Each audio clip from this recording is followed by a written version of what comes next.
"Miracles for $1, said the poor black girl. The millionaire laughed. Until a true miracle happened.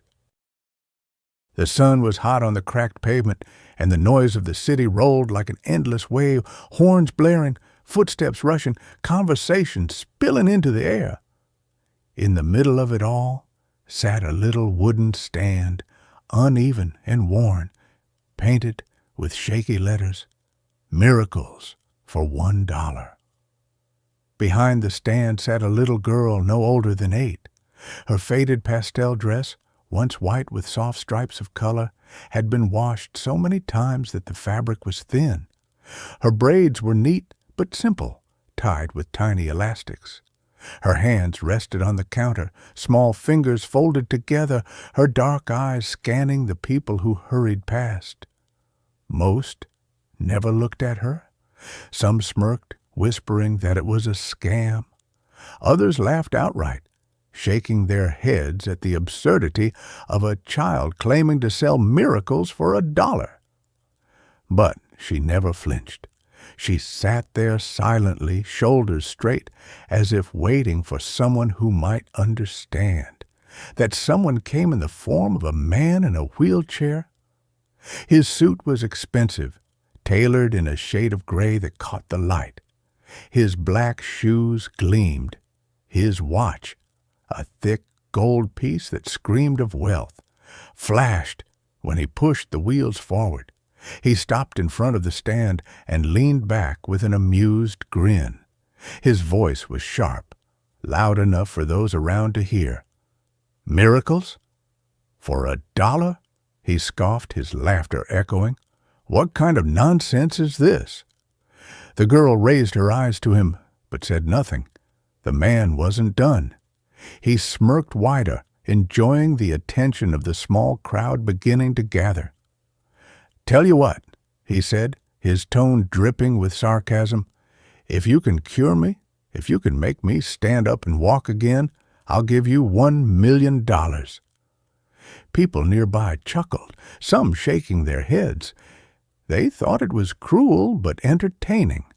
A rich man mocking a poor little girl. What could she possibly do? The girl didn't smile. She didn't lower her head. She simply looked at him, her gaze steady, her expression unreadable. Her voice, when it came, was soft but clear. "A miracle isn't always what you think it is, sir." Something about the way she said it cut through the laughter around them. It wasn't playful or childish. It was quiet, but it held weight, the kind of weight that makes people listen even when they don't want to. The man arched a brow. "And what do you think a miracle is? A magic trick? A prayer? $1's worth of hope?"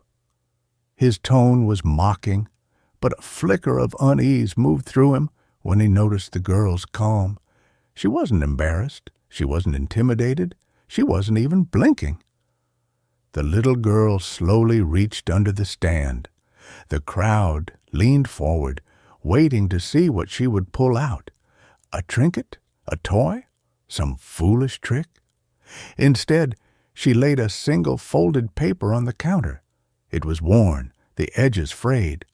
With small hands, she slid it toward him. He frowned and picked it up. The paper trembled slightly in his hand as he unfolded it. Inside were words written in a messy scrawl, uneven letters pressed deep into the page. "Please God, give my mom back. She got sick and left me. I'll do anything. Just let her hug me one more time." The man's smirk faltered. His laughter died. The noise of the crowd seemed to fade. He stared at the paper, and for a moment he forgot himself. His throat tightened, and something heavy pressed against his chest. He looked back at the girl. She was watching him, her face still calm, but her eyes shimmered. "That was my first miracle," she said softly. "But God didn't answer, so I started giving them to others. Maybe he'll listen if I don't stop asking." The man blinked hard. For years, he had carried his own bitterness. his own pain of being trapped in a chair while the world moved on without him. He had drowned it in money, in arrogance, in mocking those who hoped for what he thought was impossible. Yet here was a little girl with nothing, no mother, no wealth, no reason to believe, and still she kept asking for miracles. The crowd shifted uneasily. Some people looked away, ashamed for laughing earlier. The man tried to hold on to his pride, but something inside him cracked. He gripped the letter, his knuckles pale, and for the first time in years his eyes burned with tears he could not blink away. The girl whispered then, just loud enough for him to hear, "Sometimes, sir, the miracle isn't walking. Sometimes it's standing again on the inside." The letter trembled in the man's hand.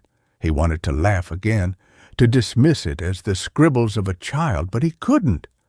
The words carved into that paper had sunk deep, opening wounds he thought he had sealed long ago.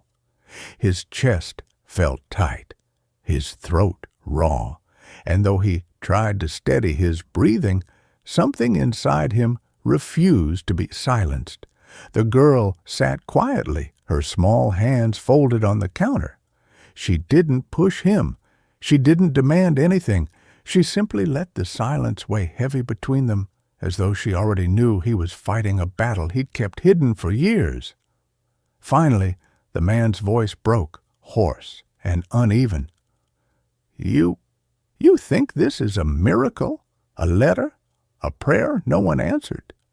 His eyes glistened as he stared at her, as if desperate for her to tell him it was all foolishness, so he could retreat back into his armor of pride. The girl tilted her head slightly. "I think the miracle is that I'm still here," she said softly.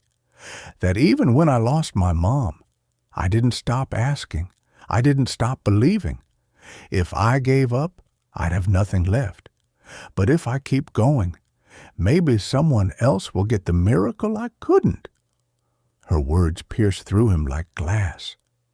He thought of his own story, how he used to run, how he used to dance, how he used to live without limits until the accident stole it all away. Since then, he hadn't prayed. He hadn't hoped. He had convinced himself it was easier to mock than to believe, easier to sneer at the weak than admit his own despair. And here was a little girl with nothing but loss, yet she still carried hope strong enough to share with strangers. He lowered his gaze, staring at his hands gripping the armrests of his wheelchair. His knuckles were white, his breathing ragged. For the first time in years, tears slid down his face, not tears of anger, not even of pity, tears of grief, raw and unrestrained. He wept for the man he used to be. He wept for the arrogance that had kept him chained even more than his legs.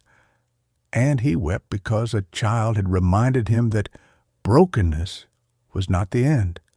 The girl's expression didn't change. She didn't gloat, didn't smile in triumph.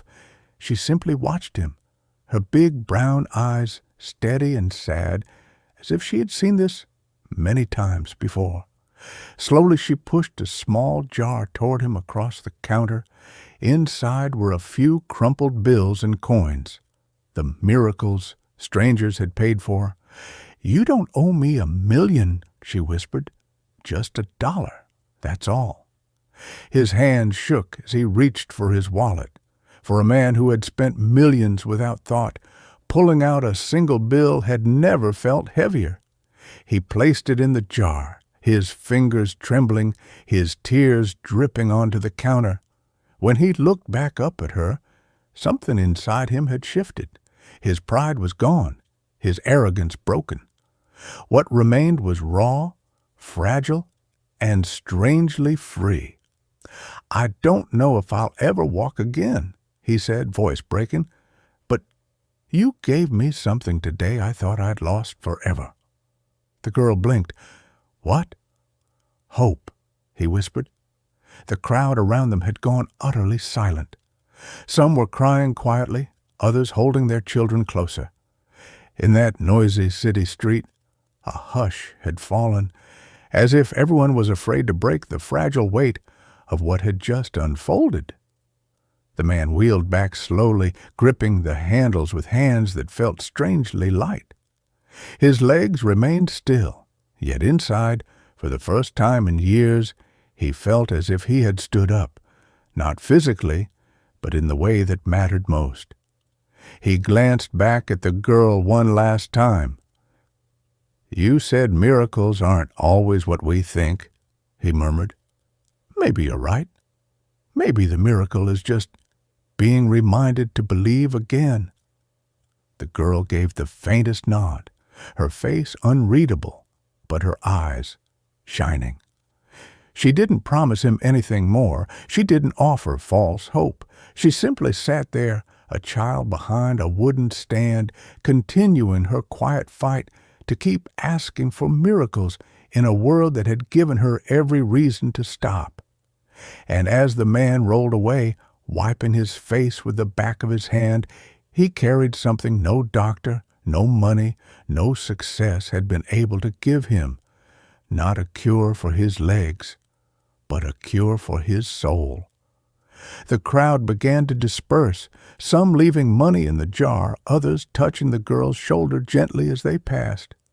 But she remained still, her hands folded once again, waiting for the next person who might come, not for tricks, not for games, but for the kind of miracle only a broken child who refused to stop believing could offer. If you enjoyed this story, don't forget to give it a thumbs up and hit that subscribe button for more emotional, dramatic, and unexpected tales. And let us know in the comments, where in the world are you watching from? We love hearing from all of you. Until next time, stay kind, stay curious, and keep watching.